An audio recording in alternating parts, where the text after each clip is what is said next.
संसद की कार्यवाही शोर शराबे की वजह से बाधित। लोकसभा की कार्यवाही दिन भर के लिए स्थगित। संसदीय कार्य मंत्री ने विपक्ष को घेरा। सरकार बातचीत और विचार की तैयार।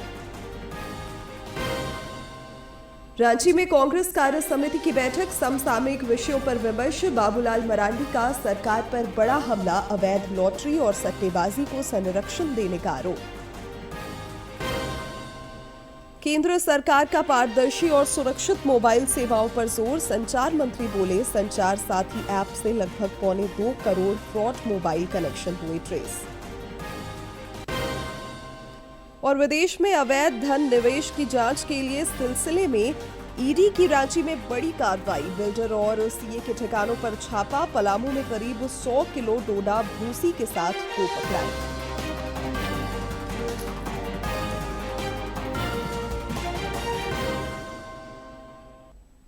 नमस्कार, खबरें झारखंड में आपका स्वागत है। मैं हूं शिवानी कुमारी और अब समाचार विस्तार से।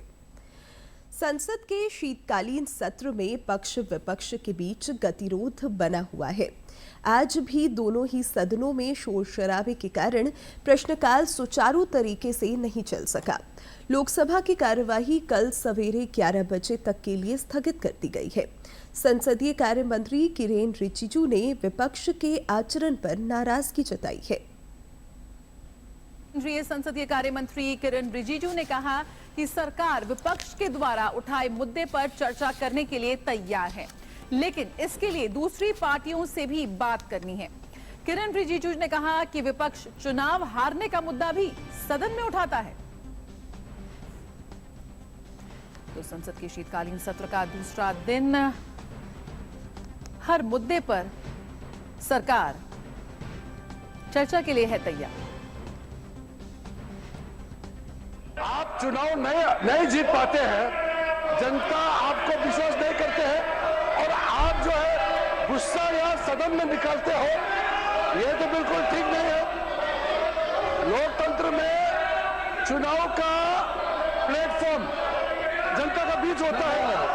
ये कल भी हमने रिक्वेस्ट किया है कि यह बिजनेस तैयार किया गया है, हम लोग चर्चा के लिए तैयार है, लेकिन एक बात तो हम लोग औपचारिक मिलना तो चाहिए। ये टाइम बताते कि अभी बताओ कब से होगा, ऐसा कोई तरीका नहीं होता। इधर राज्यसभा में सदन के नेता जेपी नड्डा ने भी विपक्ष पर निशाना साधा है। उन्होंने कहा कि सरकार सभी मुद्दों पर चर्चा के लिए तैयार है।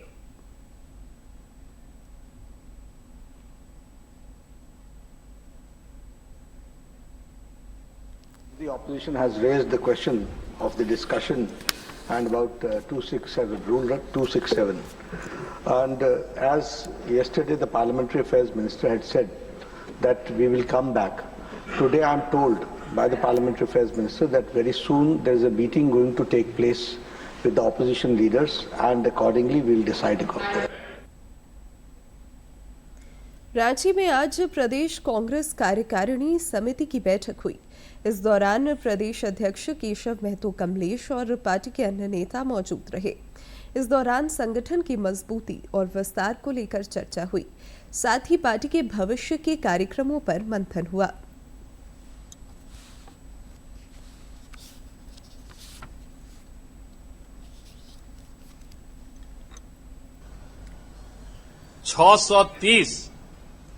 ग्राम पंचायत के जो हमारे पदाधिकारी हैं, बीएलए हैं, इन लोगों का एक दिवसीय सम्मेलन होगा, जिसमें हमारे प्रभारी जी और हमारे वर्किंग प्रेसिडेंट और हमारे सीनियर नेता लोग भाग लेंगे। जो संगठन सृजन का यह वर्ष चल रहा है, हम लोगों ने ब्लॉक अध्यक्ष, मंडल अध्यक्ष, इस सब की नियुक्ति और कमेटी गठन करने के बाद ग्राम पंचायत कांग्रेस कमेटी का जो गठन हो रहा है, तो उसमें जहां जहां हमारी पूर्णता हो गई है, उस तरह से हम लोग सभी विधानसभा क्षेत्रों में ये बैठक करेंगे, सम्मेलन करेंगे। प्रदेश भाजपा अध्यक्ष बाबूलाल मरांडी ने अवैध लॉटरी और सट्टेबाजी के मुद्दे पर राज्य सरकार को घेरा है। उन्होंने आज एक सोशल मीडिया पोस्ट में कहा कि महादेव सट्टा ऐप की तर्ज पर अब झारखंड के युवाओं को भी सट्टेबाजी की ओर धकेला जा रहा है। जिसका खुलासा पलामू में हुआ है। श्री मरांडी ने कहा कि पलामू धीरे धीरे झारखंड के नए आपराधिक केंद्र के रूप में उभरता दिखाई दे रहा है। उन्होंने आरोप लगाया कि अवैध लॉटरी और सट्टेबाजी को सरकार का संरक्षण भी प्राप्त है। केंद्र सरकार का पारदर्शी और सुरक्षित मोबाइल सेवाओं पर जोर है।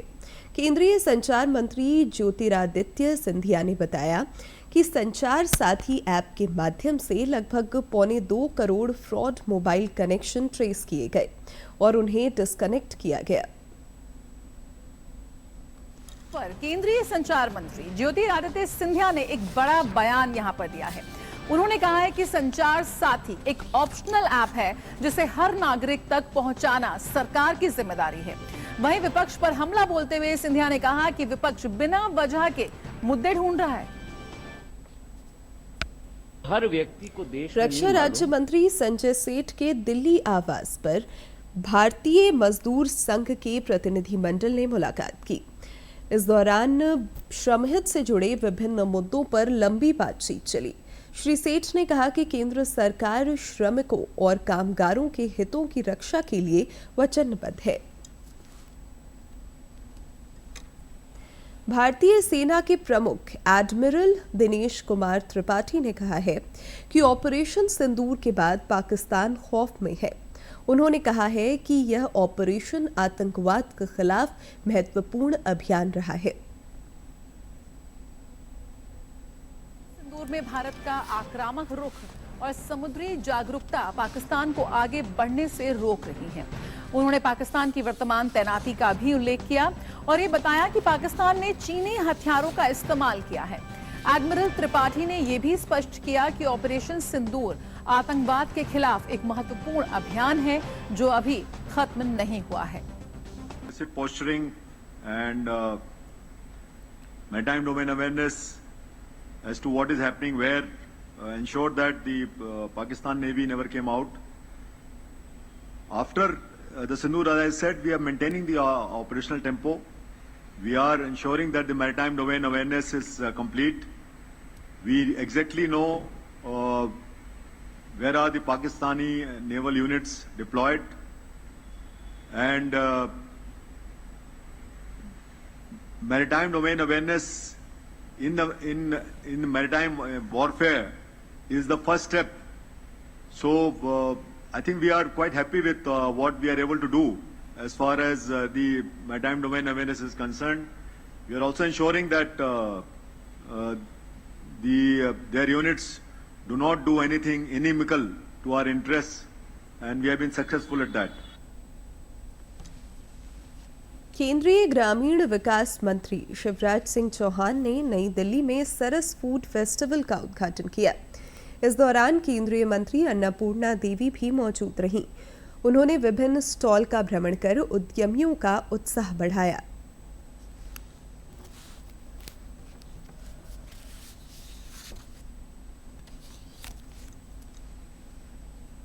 फूड फेस्टिवल के इस सुंदर कार्यक्रम में स्वयं अन्नपूर्णा पधारी।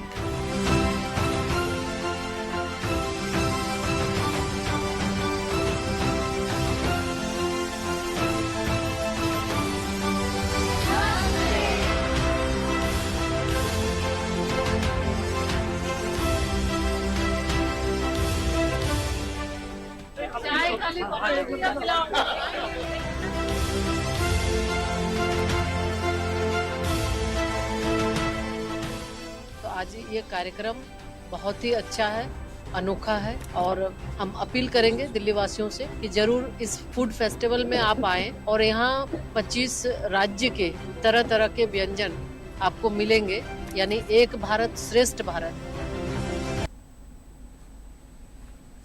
राज्य की ग्रामीण विकास मंत्री दीपिका पांडे सिंह ने महिला सशक्तिकरण और सशक्त ग्रामीण झारखंड की प्रतिबद्धता दोहराई है।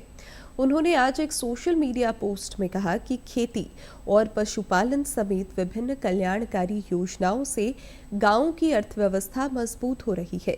रोजगार, कौशल विकास और आधी आबादी की आर्थिक भागीदारी से स्थायी और समावेशी बदलाव का सपना साकार हो रहा है। राज्य में हुई उच्च स्तरीय बैठक के बाद 8वीं, 9वीं और 11वीं की परीक्षा को लेकर जैक और JCERT के बीच चल रहा विवाद समाप्त हो गया है। बैठक में निर्णय लिया गया कि इस वर्ष परीक्षा का आयोजन जैक करेगा, जबकि अगले शैक्षणिक सत्र से यह जिम्मेदारी JCERT संभालेगा। बैठक में विकास आयुक्त अजय कुमार सिंह, शिक्षा सचिव उमाशंकर सिंह, JCERT डायरेक्टर और जैक चेयरमैन मौजूद रहे। अधिकारियों ने निर्देश दिया कि तीनों कक्षाओं का परिणाम 31 मार्च तक जारी कर दिया जाए, ताकि नए सत्र में प्रवेश प्रक्रिया में देरी न हो। केंद्र सरकार की पहल पर गुमनाम जनजातीय क्रांतिकारियों को देश में नई पहचान मिल रही है। रांची में धरती आबा बिरसा मुंडा संग्रहालय लोगों के आकर्षण का केंद्र बना हुआ है।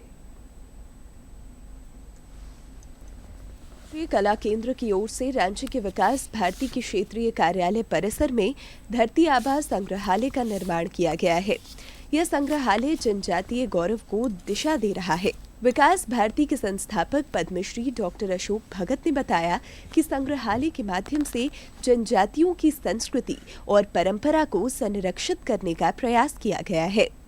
उनकी जो परंपराएं हैं लुप्त हो रही हैं और उनके जमाने के जो वाद्य यंत्र हैं या और भी चीज़ें जो रही हैं देश वो सब लुप्त हो रही हैं। तो हमने अपने लेवल से कोशिश की कराची में INGC के माध्यम से एक प्रस्ताव दिया, कुछ सहयोग उनसे लिया और अपने स्थान पर एक हम लोगों ने म्यूजियम बनाया है। रांची में स्थित धरती आबा संग्रहालय में जनजातीय समाज से जुड़े विभिन्न पहलुओं को देखा जा सकता है।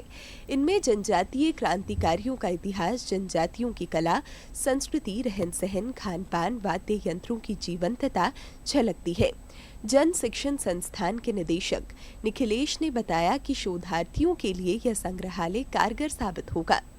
शहीदों एवं जनजातियों की वीरों की गाथा और उनके सांस्कृतिक पहचान और उनके जो कला का क्षेत्र, इनको लेके एक जनजातीय संग्रहालय का निर्माण हुआ है और ये Indira Gandhi national cultural academy के द्वारा भारत सरकार के बनाया गया है।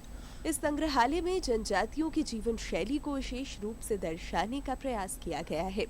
इनमें खेती बाड़ी के उपकरण, जांता, ढेकी, बांस से बने उपकरण और उनके प्रयोग को बेहतरीन रूप में प्रस्तुत किया गया है। इसमें क्या है कि जनजातीय से रिलेटेड जितने भी वाद्य यंत्र है और उसका कला संस्कृति है, उसको एकत्रित करने का हम लोग प्रयास किए हैं। अभी छोटा है, इसको हम आगे और विस्तृत रूप से बढ़ाने का प्रयास कर रहे हैं। हमारे जो युवा पीढ़ी है या हमारे झारखंड वासियों है, उनके बीच में ये उभर के आई है ताकि वो आज के समय में ये जाने कि हमारे झारखंड में इन सभी वाद्य यंत्र या भूषण का क्या महत्व है। राजधानी रांची में स्थापित धरती आबा संग्रहालय जनजातियों के गौरव को दर्शाता है। वहीं अन्य लोगों को भी झारखंड के इतिहास, इसकी परंपरा और जनजातियों की संस्कृतियों से अवगत होने का मौका मिलेगा। DD न्यूज के लिए रांची से सहयोगी विकास कुमार के साथ प्रणय प्रबोध की रिपोर्ट। केंद्रीय वित्त मंत्री निर्मला सीतारमण ने आज नई दिल्ली में 18वें ग्लोबल फोरम के उद्घाटन सत्र को संबोधित किया। दिल्ली में आयोजित ग्लोबल फोरम के 18वें अधिवेशन में केंद्रीय वित्त मंत्री निर्मला सीतारमण ने आज मुख्य वक्ता के रूप में अपने संबोधन में पारदर्शिता और करदाताओं के विश्वास को भारत की सबसे बड़ी ताकत बताया। मंत्री ने कहा कि भारत में आज पारदर्शिता सिर्फ एक नीति नहीं बल्कि एक मजबूत समाज की नींव बन चुकी है। उन्होंने जोर दिया कि हर रुपए और हर डॉलर का उपयोग बेहतर और मजबूत इंफ्रास्ट्रक्चर के निर्माण के लिए किया जा रहा है। Over the past decade, we have been seeing a visible strengthening of voluntary compliance. Citizens are more willing to participate when they are certain that the system rewards honesty and acts firmly against evasion. This improvement in tax morale did not come from enforcement alone. It came equally from clarity, simplification, and a consistent effort to build trust with taxpayers. Fairness and predictability when demonstrated in practice, encourage participation far more effectively than compulsion. That lesson, we believe, holds relevance beyond national borders. मंत्री ने आगे कहा कि पारदर्शिता बढ़ाने से लोगों का सिस्टम पर भरोसा भी लगातार मजबूत हुआ। उन्होंने आगे कहा कि बदलते दौर में टेक्नोलॉजी और आर्टिफिशियल इंटेलिजेंस सरकारी कामकाज को अधिक तेज, प्रभावी और जवाबदेह बना रहा है। हालांकि इसके साथ ही साइबर सुरक्षा की महत्वता भी और बढ़ गई है। Looking ahead, there are new challenges that call for joint action. The digitalization of the economy, the emergence of new financial products, and evolving structures of beneficial ownership require continued cooperation between jurisdictions. Confidentiality and cybersecurity must also be maintained with great care. These are not challenges that any one country can address alone. They demand coordination, trust, and timely exchange of relevant information. उन्होंने कहा कि global forum की भूमिका सिर्फ परिवर्तन तक सीमित नहीं है, बल्कि ये प्लेटफॉर्म सूचना के आदान प्रदान, पारदर्शिता बढ़ाने और संस्थाओं को मजबूत करने का एक महत्वपूर्ण कार्य कर रहा है। इस कार्यक्रम में कई देशों के प्रतिनिधियों और अंतर्राष्ट्रीय विशेषज्ञों ने हिस्सा लिया और वैश्विक कर पारदर्शिता के नए मानकों पर चर्चा भी की। राजधानी दिल्ली के भारत मंडपम में 18वें ग्लोबल फोरम प्लेनरी मीटिंग की शुरुआत आज खुद वित्त मंत्री निर्मला सीतारमण के हाथों हो गई है और ये 3 दिन तक सेशन चलने वाला है, जिसमें भारत जो है अपनी स्थिति को यहाँ पर बड़े ही स्ट्रॉन्गर वे में यानी मजबूत तरीके से रखने वाला है, जिसमें ट्रांसपेरेंसी को लेकर के खास बातचीत की भी और इस दरमियान न केवल ट्रांसपेरेंसी बल्कि ग्लोबल सपोर्ट की बात और ग्लोबल कोऑपरेशन की बात भी आज यहाँ पर देखने को मिली। कैमरा पर्सन ललित के साथ अंकित मिश्रा, दूरदर्शन, दिल्ली। रांची में ईडी ने एक बार फिर दबिश दी है। बिल्डरों और सीए के ठिकानों पर फेमा के तहत छापेमारी कर रही है। रांची के अलावा मुंबई और सूरत में भी कई जगहों पर ईडी की छापेमारी की खबर है। रांची में पहली बार विदेशी मुद्रा प्रबंधन अधिनियम फेमा के तहत ईडी ने कार्रवाई की है और जानकारी दे रहे हैं हमारे सहयोगी।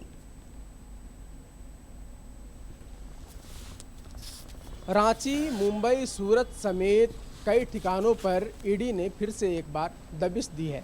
खासकर फेमा एक्ट के तहत जो चार्टर्ड अकाउंटेंट हैं नरेश केजरीवाल, उनके विभिन्न ठिकानों पर एक बार फिर से ईडी ने दबिश दी है। और आपको बता दें कि इस वक्त हम जहां पे खड़े हैं वो रांची का सबसे रिहायशी इलाका कहा जाता है और ये मेन रोड का चर्च कॉम्प्लेक्स है। यहाँ आप देख सकते हैं कि किस तरह से सुरक्षा बल तैनात हैं चार्टर्ड अकाउंटेंट नरेश केजरीवाल के ऑफिस के ठीक सामने, और अंदर में ईडी की कार्रवाई चल रही है, दस्तावेज खंगाले जा रहे हैं। रांची की अगर बात करें तो यहाँ के अलावे कचहरी रोड स्थित पंचवटी प्लाजा में और इसके अलावे उनके आवास के अलावे कई परिजनों और जो परिचित हैं उनके ठिकानों पर भी ईडी ने सुबह से ही दबिश बना रखी है। बातें जो सामने आ रही है कि नरेश केजरीवाल जो है उनका वित्तीय मामला विदेशों से भी जुड़ा हुआ था और उसके खिलाफ कई सारे दस्तावेज नहीं मिले हैं और कई सेल कंपनियों के साथ भी इनके वित्तीय लेन देन माने जाते हैं, जिसे लेकर ईडी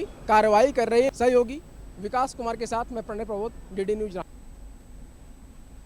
राज्य में इन दिनों मादक पदार्थों के तस्करों के खिलाफ पुलिस की ताबड़तोड़ कार्रवाई हो रही है। पलामू में पुलिस ने सदर थाना क्षेत्र में वाहन चेकिंग के दौरान एक 4 पहिया वाहन से 101 किलोग्राम डोडा का भूसी बरामद किया है। पुलिस अधीक्षक रिश्मा रमेशन ने बताया कि इस मामले में 2 तस्कर गिरफ्तार किए गए हैं। आसपास में जो है जब गाड़ी को रोका और गाड़ी का तलाशी लिया तो उसमें से जो है 1 क्विंटल और 1 केजी के आसपास में डोडा भूसी पकड़ा गया था और साथ में 3 मोबाइल भी रिकवर हुआ है। उसमें बरेली यूपी का 2 अभियुक्त मोहम्मद चांद और जिशान, इन लोगों को जो है दोनों बरेली का रहने वाला है, इन दोनों का गिरफ्तारी करके आज फॉरवर्ड किया जा रहा है जुडिशियल कस्टडी में। साहिबगंज में लगभग 1000 करोड़ रुपए के अवैध खनन मामले में ईडी ने जांच की रफ्तार तेज करते हुए माइनिंग अफसर, खनन कारोबारी और ठेकेदार समेत 11 लोगों को समन जारी कर रांची कार्यालय में पूछताछ के लिए बुलाया है। बरहेट, राजमहल, मिर्जा चौकी और बड़हरवा क्षेत्रों के खनन कारोबारियों को भी तलब किया गया है। जांच में खुलासा हुआ है कि एक सक्रिय खनन सिंडिकेट ने अवैध खुदाई, बिक्री और वसूली से करोड़ों की कमाई की। अब तक करीब 3.5 करोड़ की नकदी जब्त की गई है। इसके अलावा एक जहाज, 5 स्टोन क्रशर, 2 टिपर ट्रक और लगभग 3.25 करोड़ रुपए वाले कई बैंक खातों पर कार्रवाई की जा चुकी है।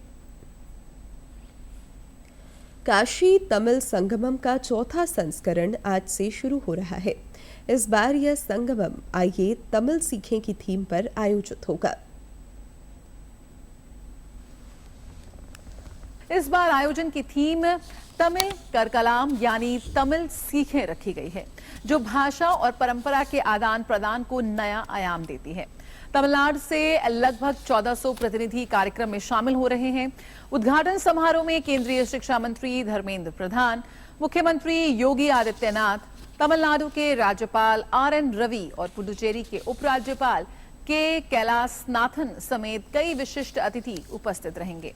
इस आयोजन में कन्याकुमारी, तिरुचिरापल्ली और चेन्नई के छात्र भी मौजूद रहेंगे। इसके साथ ही काशी और तमिलनाडु के पारंपरिक कलाकार एक ही मंच पर अपनी समृद्ध सांस्कृतिक धरोहर का संगम प्रस्तुत करेंगे। अघतन संवाद के माध्यम से देश भर तक पहुंच जाएगा, ताकि इस अनूठे सांस्कृतिक संगम की व्यापक जानकारी लोगों तक पहुंच सके। प्रधानमंत्री नरेंद्र मोदी ने शुक्ल यजुर्वेद की माध्यन्दिनी शाखा के 2000 मंत्रों से युक्त दंड क्रम पारायण को बिना किसी रुकावट के 50 दिनों में पूरा करने पर वेद मूर्ति देवव्रत महेश रेखे को बधाई दी है। प्रधानमंत्री नरेंद्र मोदी ने सोशल मीडिया प्लेटफॉर्म X पर लिखा कि 19 साल के वेद मूर्ति देवव्रत महेश रेखे ने जो किया है, उसे आने वाली पीढ़ियां याद रखेंगी। भारतीय संस्कृति से प्यार करने वाला हर इंसान उन पर गर्व करता है कि उन्होंने शुक्ल यजुर्वेद की माध्यान्दिनी शाखा के 2000 मंत्रों वाला दंड क्रम पारायणम बिना किसी रुकावट के 50 दिनों में पूरा किया। इसमें कई वैदिक श्लोक और पवित्र शब्द बिना किसी गलती के पढ़े गए। वे हमारी गुरु परंपरा के सबसे अच्छे उदाहरण हैं। काशी से MP होने के नाते मुझे बहुत खुशी है कि यह अनोखा काम इस पवित्र शहर में हुआ। उनके परिवार, कई संतों, ऋषियों, विद्वानों और पूरे भारत के संगठनों को मेरा प्रणाम, जिन्होंने उनका साथ दिया। और अब बात मौसम की। राज्य में ठंड में लगातार वृद्धि हो रही है। मौसम विज्ञान केंद्र ने बताया है कि अगले 4 दिनों के दौरान न्यूनतम तापमान में और 3 से 4 डिग्री सेल्सियस तक की गिरावट हो सकती है। आगामी 8 दिसंबर तक सुबह के समय कुहासे के हालात रह सकते हैं। वहीं 6 दिसंबर तक आकाश के मुख्यतः साफ रहने का पूर्वानुमान है। आगामी 7 और 8 दिसंबर को आसमान में आंशिक रूप से बादल छाए रह सकते हैं। हालांकि मौसम के शुष्क रहने की संभावना है। पिछले 24 घंटे के दौरान खूंटी, सिमडेगा और जमशेदपुर में हल्की बारिश हुई। अधिकांश जिलों में अधिकतम तापमान सामान्य से नीचे रिकॉर्ड किया गया। वहीं न्यूनतम तापमान सामान्य के आसपास दर्ज किया गया। खेल जगत की क्या कुछ गतिविधियां रही हैं, देखते हैं फटाफट अंदाज में। भारत ने जूनियर महिला हॉकी विश्व कप में अपने अभियान का आगाज शानदार अंदाज में किया है। भारत ने अपने मुकाबले में शानदार जीत हासिल की। पहले मैच में टीम ने नामीबिया को 13-0 के अंतर से हरा दिया। टीम की ओर से हिना बानो और कनिका सिवाच ने हैट्रिक लगाई। हिना ने 35वें, 45वें और कनिका ने 12वें, 30वें और 45वें मिनट में गोल दागे। इनके अलावा साक्षी राणा ने 2, बिनिमा धन ने, सोनम, साक्षी शुक्ला, इशिका और मनीषा ने भी एक-एक गोल करने में कामयाबी हासिल की। इस जीत के साथ भारत ने अंक तालिका में शीर्ष स्थान हासिल कर लिया है। भारत का अगला मुकाबला अब बुधवार को जर्मनी के साथ होगा। वहीं FIH जूनियर पुरुष विश्व कप हॉकी टूर्नामेंट में आज भारत का सामना अपने अंतिम ग्रुप लीग मुकाबले में स्विट्जरलैंड से होगा। भारतीय टीम ने बेहतरीन फॉर्म में चल रही स्विट्जरलैंड के खिलाफ जीत की लय को जारी रखने और अपनी कमजोरी को दूर करने की कोशिश करेगी। भारत और स्विट्जरलैंड दोनों ही पूल बी में 2-2 मैच जीतकर अजेय हैं, लेकिन भारतीय टीम बेहतर गोल अंतर के आधार पर तालिका में शीर्ष पर मौजूद है। चेन्नई में पहले 2 मैच में भारतीय टीम ने गोल की बरसात करने में कोई कोर कसर नहीं छोड़ी थी। टीम ने पहले मैच में चिली को 7-0 से और फिर ओमान के खिलाफ 17-0 से दमदार जीत हासिल की। वहीं दूसरी ओर स्विट्जरलैंड ने ओमान को 4-0 से हराया और फिर चिली पर 3-2 से जीत दर्ज की। भारतीय महिला हॉकी टीम के मुख्य कोच हरिंदर सिंह ने निजी कारणों का हवाला देकर तुरंत प्रभाव से पद से इस्तीफा दे दिया है। हरिंदर सिंह ने अप्रैल 2024 में ही पद संभाला था और माना जा रहा था कि वो 2028 में लॉस एंजलिस में होने वाले ओलंपिक तक टीम के साथ रहेंगे। तो वाकई हरिंदर सिंह का ये सपना जो था, लेकिन किन्हीं निजी कारणों के चलते उन्होंने एक ईमेल के जरिए हॉकी इंडिया को इस बात की सूचना दी कि वो अब इस पद पर ज्यादा देर तक बने नहीं रहना चाहते। और तत्काल अब अंत में मुख्य समाचार एक बार फिर।